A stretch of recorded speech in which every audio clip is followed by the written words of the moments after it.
मुख्यमंत्री योगी आदित्यनाथ अयोध्या दौरे पर रहेंगे। थोड़ी देर में मिल्कीपुर के फार्मेसी कॉलेज में भगवान राम की प्रतिमा का अनावरण करेंगे। मिल्कीपुर उपचुनाव को लेकर सीएम योगी चारों प्रभारी मंत्रियों और बीजेपी नेताओं के साथ चर्चा करेंगे और जीत के लिए रणनीति बनाएंगे।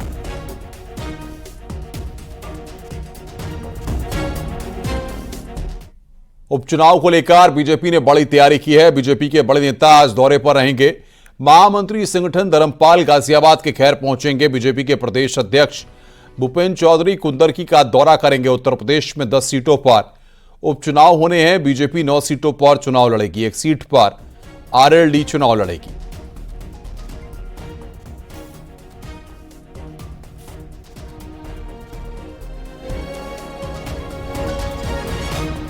और बातचीत करने के लिए अयोध्या से हमारे संवाददाता केबी शुक्ला इस वक्त हमारे साथ जुड़ रहे हैं।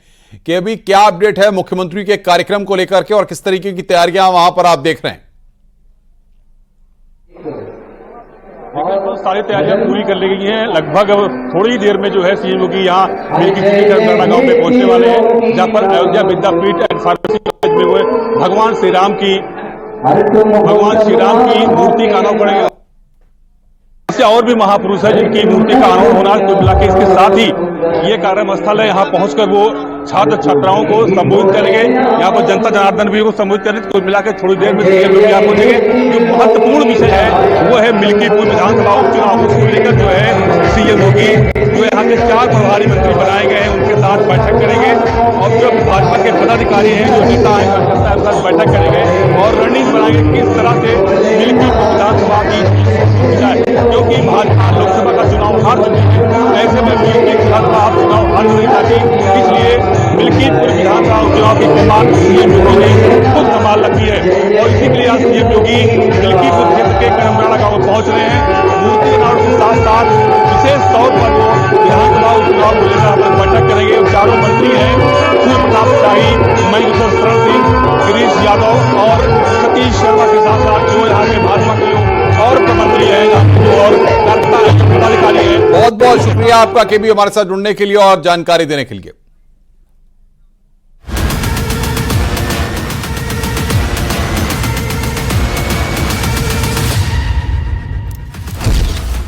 उत्तर प्रदेश की वो 10 विधानसभा सीट जहां बीजेपी और समाजवादी पार्टी के लिए अग्नि परीक्षा होने वाली है, जहां दोनों दलों के बीच जबरदस्त फाइट होने वाली है, क्योंकि इन 10 सीटों पर जीतना खुद को साबित करने जैसा है। यूपी में 10 विधानसभा सीटों पर होने वाले उपचुनाव के लिए सीएम योगी ने विपक्ष के खिलाफ चक्रव्यूह की रचना की है। इस चुनाव में 100% रिजल्ट के लिए मजबूत प्लान तैयार किया गया है और उन 10 सीटों में से ज्यादा सीटों पर चुनाव लड़ने की रणनीति तैयार की गई है। दावा है कि इस उपचुनाव में बीजेपी 10 में 9 सीटों पर खुद चुनाव लड़ेगी। सिर्फ एक सीट आरएलडी के खाते में जाएगी। मझवा कटेहरी सीट बीजेपी अपने पास रखेगी। निषाद पार्टी को फिलहाल सीट नहीं मिल रही है। हालिया लोकसभा चुनाव में यूपी के 9 विधायक लोकसभा पहुंच चुके हैं। इनमें बीजेपी के 3, निषाद पार्टी और रालोद के 1-1, जबकि अखिलेश यादव सहित सपा के 4 विधायक शामिल हैं। तो वहीं कानपुर की सीसामऊ सीट सपा विधायक इरफान सोलंकी को सजा सुनाए जाने के चलते रिक्त घोषित हो चुकी है। ऐसे में 10 सीटों पर उपचुनाव होने हैं। यूं तो एनडीए के खाते में इनमें से 5 ही विधानसभा सीटें थी, लेकिन उपचुनाव वाली अधिकाधिक सीटें जीतकर बीजेपी लोकसभा चुनाव से बढ़े विपक्षी मनोबल को तोड़ना चाहती है।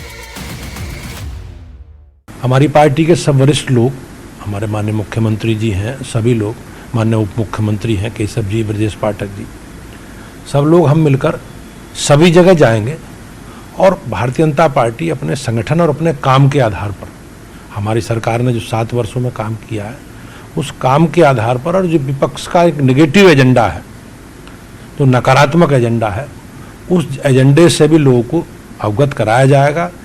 समाजवादी पार्टी की कार्यकाल के 2012 से 17 तक किस प्रकार की अराजकता, गुंडागर्दी, बेईमानी, भ्रष्टाचार, और ये लोग हमेशा अपराधियों के साथ खड़े रहे। दरअसल मतदाताओं को चुनाव चिन्ह को लेकर कोई भ्रम न हो, इसलिए बीजेपी ज्यादातर सीटों पर खुद लड़ने का मन बना रही है और उसी हिसाब से पार्टी नेताओं को कमान भी सौंप दी गई है। विपक्ष को चौतरफा घेरने के लिए बीजेपी के बड़े बड़े नेता चुनावी मैदान में उतरने वाले हैं। जिसकी शुरुआत सीएम योगी अयोध्या के मिल्कीपुर से करने जा रहे हैं।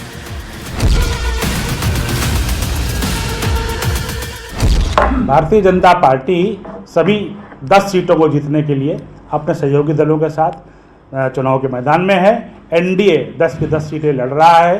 भारतीय जनता पार्टी के पास एक ईमानदार नेता है जिसने कानून व्यवस्था का राज कायम किया है, औद्योगिकरण प्रदेश में बढ़ाया है, हिंसा का स्थान खत्म किया है और भारतीय जनता पार्टी इन 10 सीटों के ऊपर विपक्ष को खाता नहीं खोलने देगी। देखिए, भारतीय जनता पार्टी खुद चुनाव लड़ेगी, अपने गठबंधन के साथ लड़ेगी, उनके साथ और दल शामिल हैं, सब प्रचार कर ले।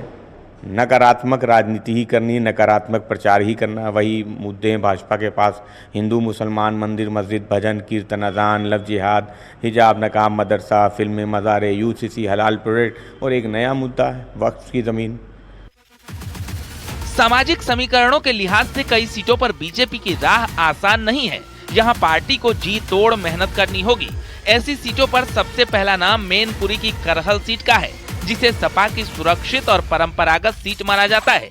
इसके अलावा कुंदर की सीसामऊ, मिल्कीपुर और कटेहरी सीटों पर भी पार्टी की राह आसान नहीं है। हालांकि इस बार टीम बीजेपी विपक्ष के मनोबल को तोड़ने के लिए अभी से रणनीति में जुट चुकी है। Bureau report, news 18।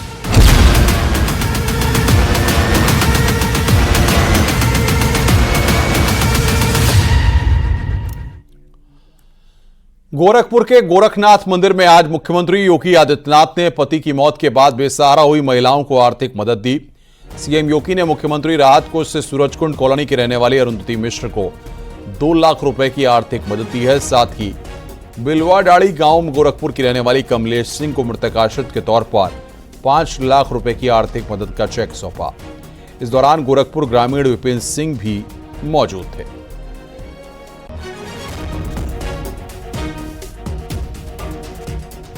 मुख्यमंत्री योगी आदित्यनाथ गोरखपुर में आज सुबह सीएम योगी ने जनता दर्शन में लोगों की समस्याओं को सुना। जनता दर्शन में दूर दूर से लोग अपनी समस्याओं को लेकर गोरखपुर पहुंचे हुए थे। सीएम योगी ने लोगों की समस्याओं को सुना और अधिकारियों को इसके लेकर निर्देश दिए।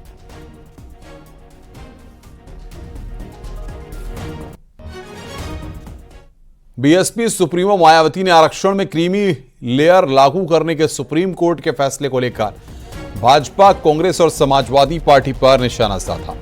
उन्होंने कहा कि जातीय जनगणना करवाना केंद्र सरकार की जिम्मेदारी है, बसपा इसके पक्ष में है। बसपा सुप्रीमो मायावती ने कहा है कि केंद्र सरकार आरक्षण में क्रीमी लेयर लागू करने और उपवर्गीकरण को लेकर दिए गए सुप्रीम कोर्ट के फैसले के खिलाफ संसद में कानून लाकर अपनी स्थिति साफ करे। मायावती ने कहा है कि केंद्र ने सुप्रीम कोर्ट में अनुसूचित जाति और जनजाति से जुड़े इस बेहद महत्वपूर्ण मामले पर मजबूती से पैरवी नहीं की।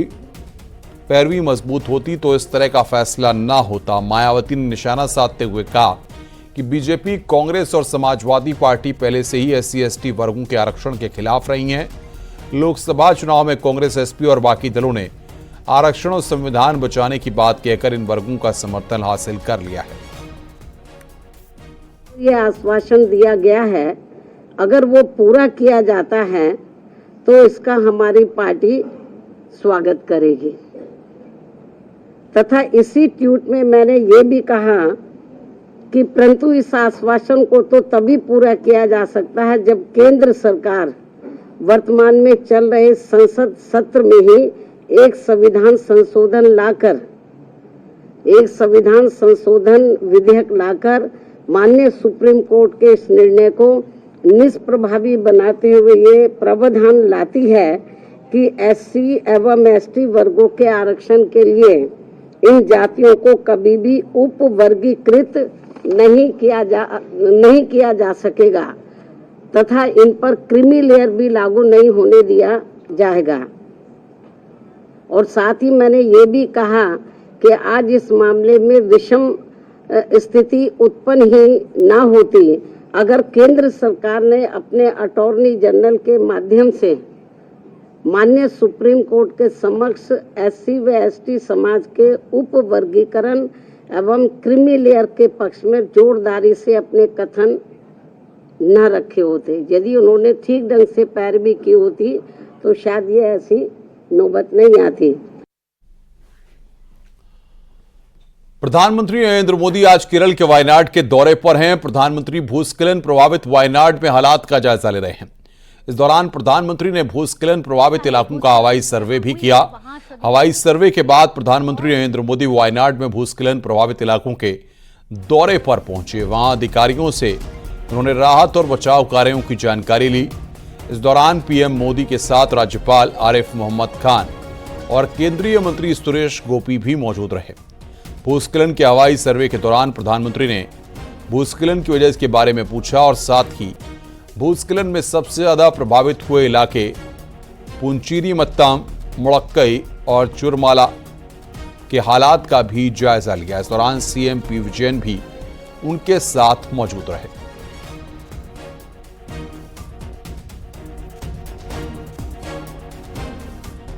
लोकसभा में वक्फ संशोधन विधेयक पेश किया जा चुका है। रामपुर में भी अरबों रुपए की सैकड़ों संपत्तियां वक्फ की हैं। कई संपत्तियां ऐसी हैं जिनका विवाद चल रहा है, कई संपत्तियां ऐसी हैं जिनका केस कोर्ट में विचाराधीन है। प्रशासन अब इन संपत्तियों को पता लगा रहा है। उन्हीं के तहत हम लोग अभी जितनी भी प्रॉपर्टी उनको आइडेंटिफाई करा लेंगे और जितने विवादित मामले हैं, जैसा जो भी अधिनियम पास होता है उसके हिसाब से ही कार्रवाई हम लोग आगे कराएंगे। रामपुर में अरबों रुपए की सैकड़ों संपत्तियां हैं जो वक्फ की संपत्तियां हैं, जिसमें से कई संपत्तियां ऐसी हैं जो विवादों के घेरे में हैं और कई संपत्तियां ऐसी हैं जिसमें अपने राजनीतिक रसूख के चलते नेताओं ने कब्जा कर रखा है। इसी में से एक संपत्ति यतीम खाना प्रकरण है जो ये वक्फ की संपत्ति थी, लेकिन इस वक्फ की ज़मीन पर बने घरों को तोड़ करके सपा सरकार में आजम खान ने इस पर अपना जौहर ट्रस्ट द्वारा संचालित रामपुर पब्लिक स्कूल की शाखा बनाई। लेकिन यह वक्फ की संपत्ति थी, इसकी शिकायत की गई और शिकायत करने के बाद इस पूरे निर्माण को, इस पूरे कार्य को रोक दिया गया और अब इसका मामला विचाराधीन है। फिलहाल रामपुर में कई ऐसी संपत्तियां हैं जिन पर राजनेताओं ने अपने रसूख के चलते कब्जा कर रखा है। विशाल सक्सेना, न्यूज़ 18 रामपुर। आजमगढ़ पुलिस ने नकली नोट चलाने वाले एक शातिर अपराधी को पकड़ा है। पुलिस ने आरोपी के पास से 2 लाख के फर्जी नोट बरामद किए गए हैं। पुलिस के मुताबिक फर्जी नोटों का कनेक्शन पश्चिम बंगाल के मालदा से जुड़ा है। आरोपी 10,000 असली नोटों के बदले 20,000 के फर्जी नोट का सौदा होता है। पकड़ा गया आरोपी D-20 गैंग का सदस्य है। आरोपी के खिलाफ कई केस दर्ज हैं। मिली कि जब जेल में रहे थे तो इनकी एक वेस्ट बंगाल के एक लड़का है, उससे इसकी मुलाकात हुई और फिर उन्होंने वहाँ से इनको एक ऑफ़र दिया कि हमारे पास में जाली करेंसी का सोर्स है और यदि आप ये व्यापार करना चाहते हैं तो हमारे साथ में शामिल हो जाए। तो उसी पे इनको 2 लाख रुपए की जो जाली करेंसी जो इनके साथी इनके द्वारा दी गई है और इनको गिरफ्तार किया गया है। ये 10,000 के बदले में 20,000 के नोट लोगों को दे रहे थे। कानपुर में 70 साल के मौलाना पर नाबालिग से रेप की कोशिश का आरोप लगा है। लोगों का दावा है कि मौलाना को आपत्तिजनक हालत में पकड़ा गया था, लेकिन धक्का मुक्की के बीच मौलाना मौके से फरार हो गया। पुलिस ने आरोपी मौलाना के खिलाफ केस दर्ज कर लिया है। आरोपी की गिरफ्तारी के लिए कई टीमें गठित की गई हैं।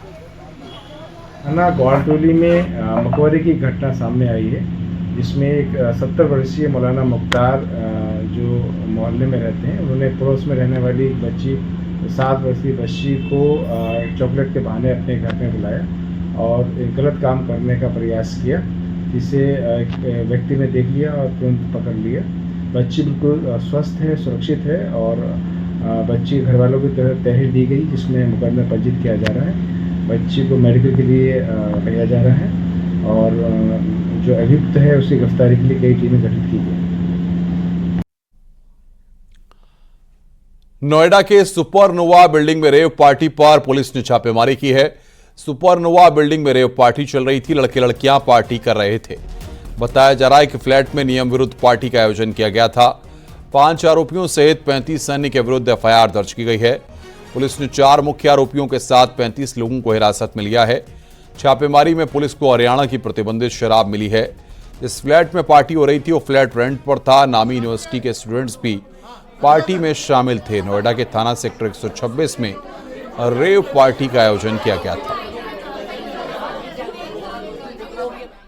नामी यूनिवर्सिटी और स्कूल के छात्रों को बिना अनुमति के पार्टी करना भारी पड़ गया। आपको बता दें इस समय हम नोएडा के सेक्टर 94 सुपरनोवा टावर के बाहर मौजूद हैं और यही इसी के 34वें माले पर पार्टी की जा रही थी। आयोजकों ने पार्टी ऑर्गेनाइज कराई थी, बाकायदा इसमें एंट्री फीस रखी गई थी और करीब 35 से 40 स्टूडेंट मौके पर थे और कुछ आयोजक थे। इस दौरान शराब के नशे में धुत छात्रों के हुड़दंग से परेशान रेजिडेंट ने पुलिस को शिकायत की। इस दौरान आबकारी विभाग की टीम भी पहुंची और साथ ही पुलिस की टीम भी पहुंची थी।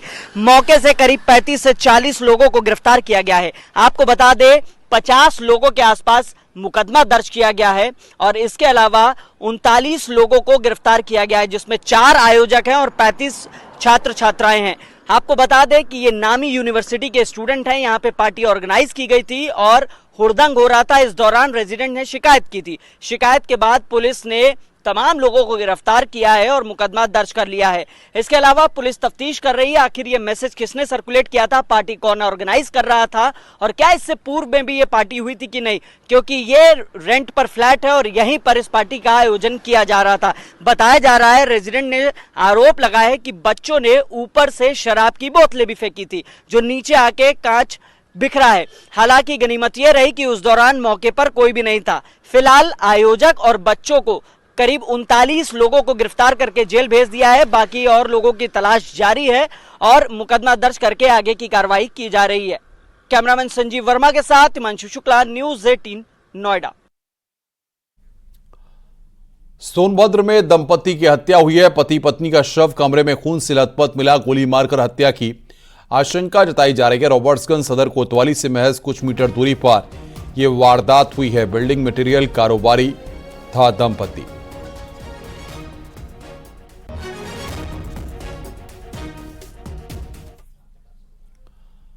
गोरखपुर में लंबी दूरी तक चलने वाली रोडवेज की 100 बसों में जल्द एंटी स्लीप डिवाइस मशीन लगाई जाएगी। यह मशीन बस के ड्राइवर को बस चलाते समय अलर्ट करेगी। बस के ड्राइवर को जैसे ही नींद आने के लक्षण दिखाई देंगे तो बंजर और सायरन के माध्यम से बस के ड्राइवर को आगाह करेगी।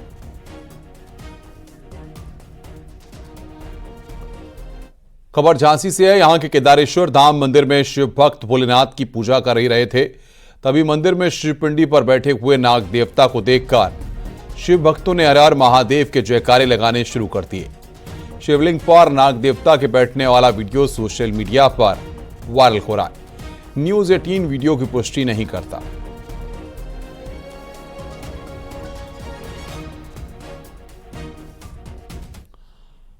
अमरोहा में चोर को इन्वर्टर बैटरी चोरी करते रंगे हाथों पकड़ लिया गया। ग्रामीणों ने चोर की रस्सी से बांधकर पिटाई की।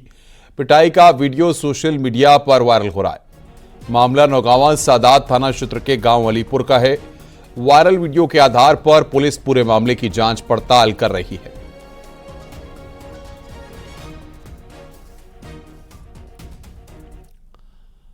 कानपुर में ट्रक और बोलेरो की टक्कर हो गई। हादसे में 7 लोग घायल हुए हैं। हादसे के बाद पहुंची पुलिस ने घायलों को सीएससी घाटमपुर पहुंचाया। उसके बाद डॉक्टरों ने गंभीर घायलों को कानपुर रेफर किया। घाटमपुर थाना क्षेत्र के नौरंगा की यह घटना है।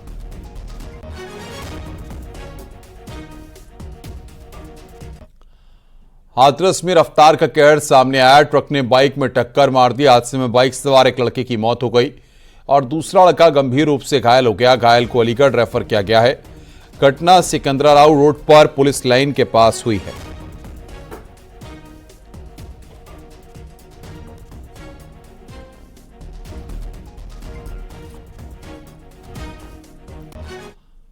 सहारनपुर में घर के बाहर खड़ी एक्टिवा चोरी हो गई। चोरी की घटना सीसीटीवी में कैद हो गई। मामला सहारनपुर के थाना सदर बाजार क्षेत्र के आवास विकास कॉलोनी का है।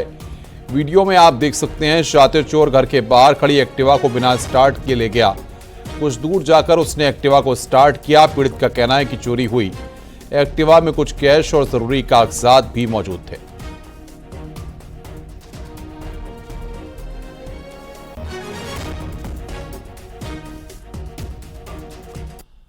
सीतापुर में चोर घर के बाहर खड़ी बाइक चोरी कर ले गए। बाइक चोरी की घटना सीसीटीवी में कैद हो गई।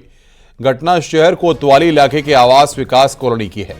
सीसीटीवी में दिख रहा है कि एक शातिर चोर पहले एक गाड़ी को चोरी करने की कोशिश करता है।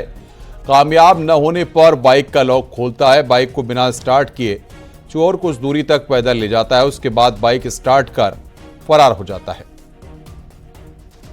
तो घर के बाहर खड़ी बाइक यहां पर चोरी हुई। ये फुटेज इस वक्त हम आपको दिखा रहे हैं किस तरीके से पूरी घटना हुई है। बाइक चोर यहां पर सीसीटीवी में कैद हुआ है।